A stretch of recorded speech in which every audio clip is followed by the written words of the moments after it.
Francis Kaldaoui était placé sous respirateur dans un hôpital israélien lorsqu'on lui a proposé de servir de cobaye pour un traitement expérimental contre le coronavirus. Il n'y a rien de pire que cette maladie. Pour en sortir, j'aurais accepté n'importe quel médicament.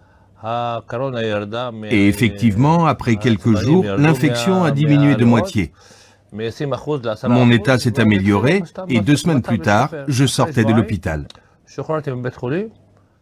Le traitement qui a sauvé Francis a été conçu dans cette entreprise de Haïfa dans le nord d'Israël.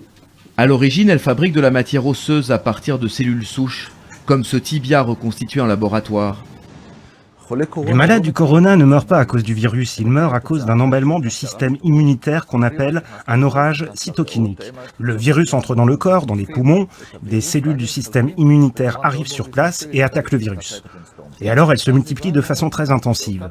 Or, nous avons compris que les cellules avec lesquelles nous reconstruisons les os présentaient aussi une excellente fonction régulatrice. Elles ont la capacité de réguler les excès du système immunitaire. Le traitement a été testé sur 16 malades en situation critique. 15 d'entre eux ont guéri complètement. Une piste encourageante pour soulager le système hospitalier.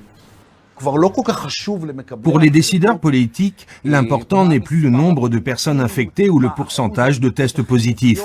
Ce qui compte avant tout, c'est de limiter le nombre de malades graves au maximum afin de ne pas saturer le système hospitalier. Et pour y parvenir, il faut un traitement qui se concentre sur les malades gravement atteints. C'est ce que fera le médicament que nous fabriquons ici. Convaincu par les premiers résultats du traitement, le ministre de la Santé israélien vient d'autoriser la poursuite des essais cliniques à plus grande échelle. On attend justement les résultats de la phase 2 qui va commencer avec 60 patients, avec aussi ce qu'on appelle un effet placebo, un groupe témoin de placebo et ce traitement. Mais c'est encourageant, on a besoin de plus en plus de traitements parce que nous comprenons aussi que les vaccins ne fonctionnent pas à 100%. Parallèlement, Israël intensifie sa campagne de vaccination.